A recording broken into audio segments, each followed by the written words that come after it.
আসসালামু আলাইকুম সবাইকে।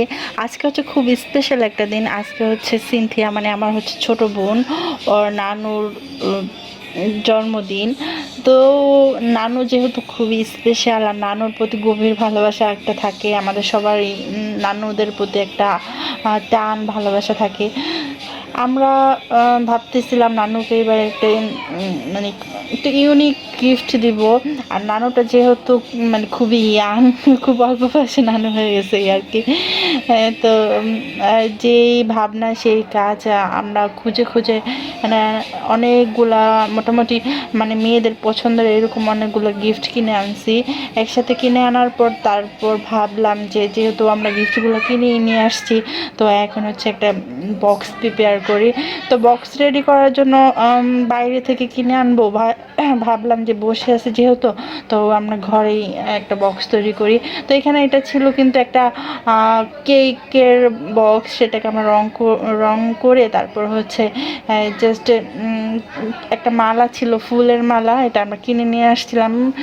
কত হবে, দুইটা মালা খুব অল্প দামে হচ্ছে রাস্তা থেকে নিয়ে আসছিলাম। তো ওখানে মালা দুইটা ছুটায়া তারপর হচ্ছে এই কি বলে রজনীগন্ধার যেই পাপড়িগুলা ছিল, ওই পাপড়িগুলা হচ্ছে আপনার বক্সের চারো সাইডে আঠা দিয়ে লাগাচ্ছিলাম।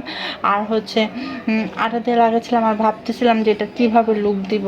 তো মানে চিন্তা করতেছিলাম আর লাগাচ্ছিলাম এই আর কি।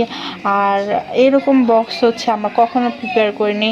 সচরাচর কারো জন্মদিন আসলে আমাদের মাঝে আমরা কেক নিয়ে গেছি বা কোনো একটা বড় গিফট কিনে নিয়ে গেছি, জাস্ট একটা গিফট কিনে নিয়ে গেছি। এইরকম সুন্দর করে বক্স করে সাজাইয়া তারপর গিফট দেওয়া এই প্রথমবার আমাদের অভিজ্ঞতা। তো চিন্তা করলাম কেমন হয় সেটা একটু দেখি। আর হচ্ছে এই পাপড়িগুলা দিয়ে একটা মালাতে যে পাপড়ি ছিল, ওই পাপড়িগুলা দিয়ে প্রায় আমাদের কাভার হয়ে গেছে। পরবর্তীতে অনেকগুলো বেঁচেও গিয়েছিল। তো আমরা এইভাবে হচ্ছে বেশি পাপড়ি থাকার কারণে সুন্দর করে এক সাইডে হচ্ছে গোলাপ ফুল দিয়ে তারপর চারো সাইডে রজনীগন্ধার পাপড়ি দিয়ে দিছি।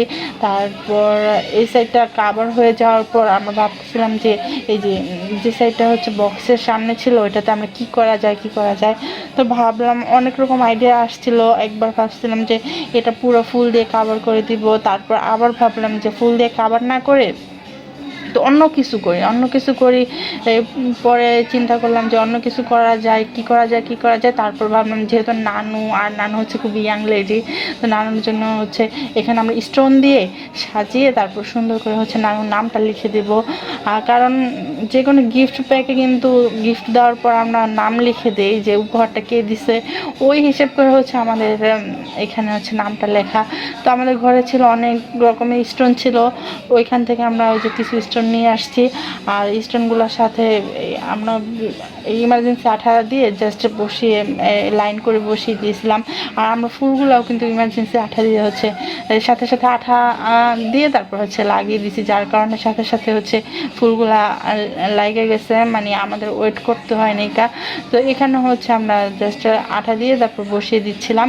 তারপর হচ্ছে নানুর নামটা লিখে তারপর এখানে হচ্ছে আমরা ছোট যেই কি বলে এটাকে মতি বা পাল যে বলে, সেটা দিয়ে হচ্ছে আমরা নাম লিখে দিছি। তো নানুর নাম লেখার পর এখন হচ্ছে সিনথিয়া হচ্ছে ঘুরে ঘুরে নানুর জন্য নানান রকম জিনিস নিয়ে আসছে, যেখানে একটা ছোট ডল ছিল, তারপর হচ্ছে অনেকগুলো কাটা ছিল, ক্লিপ ছিল, সাথে ছোট একটা হ্যান্ডব্যাগ ছিল, চাবি রিং ছিল, তারপর একটা মামপট ছিল, তারপর কি বলে হাতে ব্যাগটা আমার খুবই পছন্দ হয়েছিল, হাতে ব্যাগ ছিল।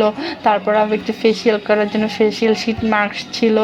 তারপর হচ্ছে এতগুলো জিনিস কেনার পরও হচ্ছে ভাবতেছিল যে এটা ইউনিক করার জন্য কি করা যায়। তো এখানে হচ্ছে আমরা একটা লাইট কিনে নিয়ে আসছিলাম ওয়ান টাইম, এটা হচ্ছে ব্যাটারির সাহায্যে চলে। তো লাইটটা দেওয়ার পর তারপর হচ্ছে বক্সটা আমরা একেবারে করে দিই যে কি সিল করে দিই, কি সুন্দর হয়েছে।